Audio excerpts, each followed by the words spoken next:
याद आया हमें प्रसिद्ध, ये तो बहुत बढ़िया जगह उपयोग हुआ है। कहाँ?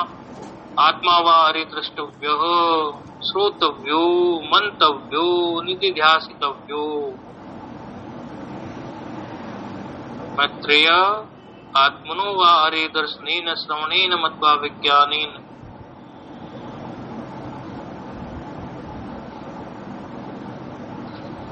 आत्मा व हरे द्रष्टव्य व्युत्पत्ति। बोले क्या करना चाहिए? तुम्हारा यही कर्तव्य है कि आत्मा की ओर ध्यान दो, उसी को देखो, अपना स्वर को मत देखो, उसी के बारे में सुनो।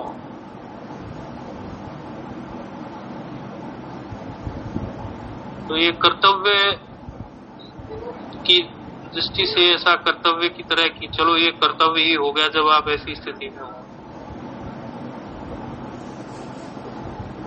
याज्ञवल्क्य जी ने बड़ा गंभीर बोल दिया ना ये।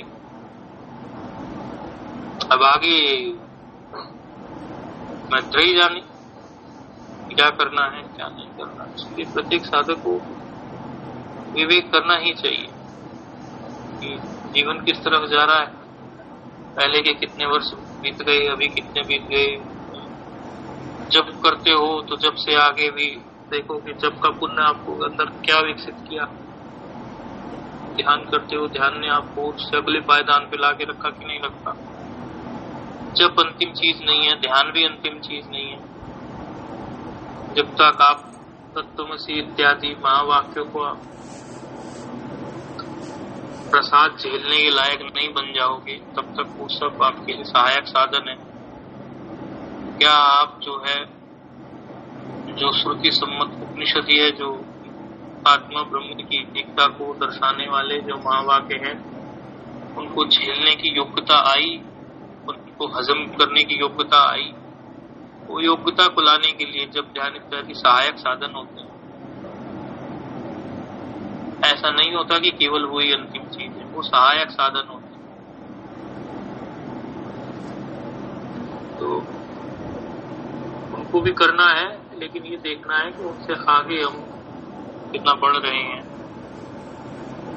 विवेक तो थोड़ा जगह होगा। यदि कोई व्यक्ति जप करता है रोज, तो उसको इतना विवेक को जगह होगा ना कि तत्व ज्ञान क्या चीज होती है, कि मैं कौन हूँ, शरीर क्या है, वो सब फिर आगे कैसे बढ़ूंगा।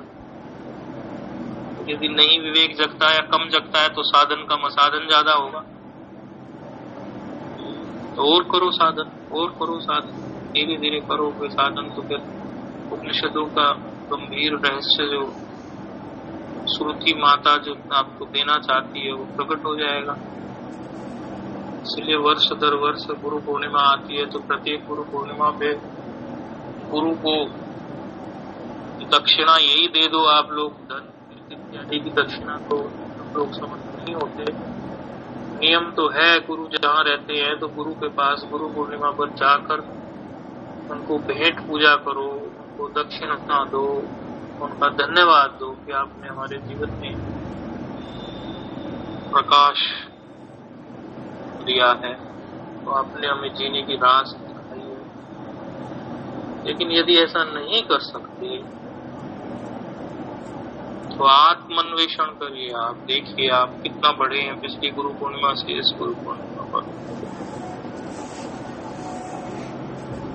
इसलिए अपनी स्थिति को प्रत्येक परिस्थिति में टटोलना चाहिए, स्थिति को परिस्थिति में टटोलना चाहिए। अपनी मतलब मानसिक स्थिति, मानसिक स्थिति अनेकों प्रकार की जो परिस्थितियां आती हैं उनमें कैसी है। बीमार तो पहले भी होते थे, अभी भी होते हो ना, परिस्थिति तो बनती है ना। जब पहले बीमार होते थे तब ये शरीर बीमार होता है, मन को उसका पता चलता है, और लेकिन आप उनसे कितने डिटैच हुए हो शरीर और मन से, ये पता करिए आप अपने अभ्यास से देखिए। ये तो शरीर की बीमारियां तो व्यक्ति के लिए बहुत अच्छी एक्सपेरिमेंट जैसा सा प्रयोग कराने के लिए आ जाती है कि आप फिर भी क्या स्थिति है शरीर में कष्ट रहते हुए, उसके मन में जो हलचल हो रही, तभी तो भगवान ने उपाय दिया। यदि वो भगवान को कहता ही नहीं कि मेरे मन में ऐसा हो रहा है कि मैं पिंडदान कैसे होगा इनका, स्त्रियां कुल भ्रष्ट हो जाएंगी और मैं अपने चाचा ताऊ को कैसे मारूं। अपने दिल की बात यदि गुरु को नहीं बताता, वहां वंदे कृष्णम जगत गुरु, गुरुओं के गुरु है भगवान कृष्ण, तो यदि नहीं बताता वो अपने दिल की बात, तो कैसे उसको फिर उपदेश किया जाता। ये नहीं कहा जाता कि गुरु तो अंतर्यामी है, वो सब जानते हैं। ये कोई पद्धति नहीं है। पद्धति है शिष्य अपने कष्ट को, जो उसको कष्ट है, गुरु के सामने रखे कि मेरी मानसिक स्थिति ऐसी बन रही है, तब गुरु उसको उपदेश करेंगे। वो विधा है, वो एक पद्धति है, वो एक तरीका है, वही हमारा एक शास्त्रीय प्रणाली है। तब गुरु उसको उपदेश करेंगे कि भाई ऐसे चल, ऐसी परिस्थितियां गुरुओं में भी आई, गुरु उनके पार चले गए, तो तू भी ऐसी परिस्थितियों में पार जा सकता है। अरे गुरुओं को नहीं आई होगी क्या परेशानी, किसको नहीं आती? तो उन्होंने कोई उपाय तो किए होंगे ना उस समय पर उनसे अपने आप को अलग रखने के। आप भी पूछो उनसे क्या उपाय है ऐसा। गुरु के साथ जितना व्यक्ति कनेक्ट रहता है, समय समय पर उनसे संपर्क साध के अपनी साधना के बारे में विचार विमर्श, अपने मानसिक आदि दैविक आध्यात्मिक आदि भौतिक तापों के बारे में चर्चा करता है। जीवन में कोई बड़ा तो होना चाहिए कि नहीं होना चाहिए? अरे जिसके जीवन में कोई बड़ा ही नहीं है जिससे वो अपनी दो बात कह के उनसे समाधान ले सके, कहीं तो आदमी को अपना हृदय खोलना पड़ता है। जिसके जीवन में कोई हृदय खोलने के लिए बड़ा ही नहीं है कि अरे ऐसी परिस्थिति में आप यदि ये समझते हैं कोई कि भाई हमें तो कोई गुरु मिला ही नहीं, तो इसका मतलब आपके अंदर इतना अहंकार है कि आपको कोई गुरु नहीं मिला। इसका मतलब आपके अंदर इतना अहंकार है कि आपने अपनी बुद्धि से बड़ा किसी की बुद्धि को माना ही नहीं ना। इस संसार में क्या किसी की बुद्धि आपसे बड़ी नहीं है? क्या किसी की समझ आपसे बड़ी नहीं है? किसी का ज्ञान आपसे बड़ा नहीं है? अहंकार इतना है कि आप वो स्वीकार नहीं करते, मानना नहीं चाहते, उपाय भी नहीं है। ऐसा नहीं करना चाहिए। सबसे कोई ना कोई बड़ा होता ही है, किसी से कोई बड़ा, किसी से कोई बड़ा, किसी से कोई बड़ा। ये पूरा जगत ऐसे ही चल रहा है। यहाँ ब्रह्मा जी पर्यंत सब, ब्रह्मा जी उत्कृष्ट जीव हैं। ब्रह्मा जी दो तरीके से बनते हैं ना। एक तो कोई तपस्या कर ले योग वासिष्ठ में, जैसे यह 3 भाइयों ने सोचा ब्रह्मा जी बन जाए, वो बन गए। दूसरा स्वयं ब्रह्म ही ब्रह्मा जी बनता है सृष्टि को करने में, वही ब्रह्मा जी बनता है। ब्रह्म ही वही निराकार ही साकार का रूप लेता है, वही हिरण्यगर्भ बनता है। दो ही पद्धति है ब्रह्मा जी बनने की, या तो कोई तपस्या करके बना, या स्वयं जो है ब्रह्म ही हिरण्यगर्भ के रूप में होके सृष्टि को किए। लेकिन ये पक्की बात है यदि कोई ब्रह्मा जी तक की उपाधि तक पहुंच जाता है तो फिर उसको पुनरागमन नहीं है, फिर वो कारण में लय और वो सब उसका काम ही निकल जाता है। कई लोग ये वहम रखते हैं कि ब्रह्मा जी को भी उत्कृष्ट जीव ही तो है, ब्रह्मा जी को भी दोबारा आना पड़ेगा। ब्रह्मा जी की जो है ना वो उच्चतम उपाधि है, उत्कृष्टतम उपाधि है, वहां से नीचे नहीं उतरता व्यक्ति। ऐसा कोई हमसे चर्चा कर रहा था, महात्मा एक इसलिए याद आ गया। उसने बोला महाराज जी ब्रह्मा जी के बारे में क्या आप सोचते हैं? मैंने कहा शास्त्र जो सोचता है वही तो मैं सोचूंगा, उससे अलग थोड़ी ना मैं सोचता हूँ। बोले शास्त्र क्या सोचता है? मैंने कहा शास्त्र में आप जाइए तो योग वासिष्ठ में वर्णन आएगा तो पता कि 3 भाई ब्रह्मा जी बन गए अपनी तपस्या से। तो एक तो वो पद्धति है ब्रह्मा जी बनने की, किसी भी सृष्टि का ब्रह्मा बनने की एक वो पद्धति है। दूसरी जो है स्वयं ब्रह्म ही वही निराकार सत्ता, वही ब्रह्म सबका आधार, वही जो है ब्रह्मा जी के रूप में सृष्टि करते हैं।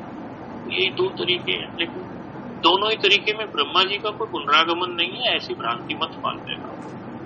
ब्रह्मा जी तो उनको एक आखिरी उपाधि ही है और उसके बाद उनका कोई पुनरागमन नहीं है।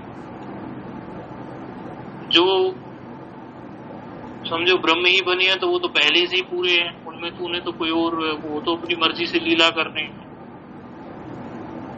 जैसे जो अवतार की हमारी जो परंपरा है, जैसे भगवान कृष्ण और राम इत्यादि हैं, ये सब लीला ही तो कर रहे थे कि इतने साल की अवस्था में हमने वासिष्ठ जी से उपदेश सुना, लोग वासिष्ठ बनी, फिर भगवान कृष्ण, ये सब इसका ये थोड़ी ना है कि ये कोई अज्ञानी थे। वो उतने समय के लिए अवतार के रूप में आए हैं, तो वो बुद्धि को अज्ञान से आवृत जानबूझ के लीला मात्र करने के लिए कर ली। नहीं तो वो तो जो अवतार है उनको क्या है, पहली इतनी बड़ी बैठे उनको किए थे। वो तो एक हमारे लिए मर्यादा रखने के लिए, इस संसार में जो व्यक्ति रह रहा है उसको ये पता चले कि जो अवतार है वो भी गुरु के पास गए, उन्होंने भी उसी नियम का पालन किया जो नियम है। इसलिए गुरु पूर्णिमा आ रही है, तो जिसकी जहां श्रद्धा हो, ये जरूरी नहीं है कि आपकी श्रद्धा किसी में हो, किसी एक में हो, जिसकी जहां श्रद्धा हो, और यदि वो विवेकी हो, वो आपके संशय का छेदन कर सकते हो, तो आप बहुत भाग्यशाली हैं। यदि वो आपके संशयों का छेदन नहीं कर सकते तो फिर और जब ध्यान करो आपको वैसे गुरु मिलेंगे। लेकिन यदि आपके गुरु समर्थ हैं, क्षोत्रिय ब्रह्मनिष्ठ मिल गए हैं आपको, वो आपके संशयों का छेदन कर सकते हैं, इतनी सामर्थ्य है उनमें, आपको आया हुआ कोई भी संशय वो निवृत्त कर सकते हैं, छेदन कर सकते हैं, उसको भगा सकते हैं, काट सकते हैं। तब आपको ऐसे गुरु की शरण जाना चाहिए। ओम पूर्णमदः पूर्णमिदं मुच्यते पूर्णस्य पूर्णमादाय पूर्णमेवावशिष्यते। ओम शांति शांति शांति।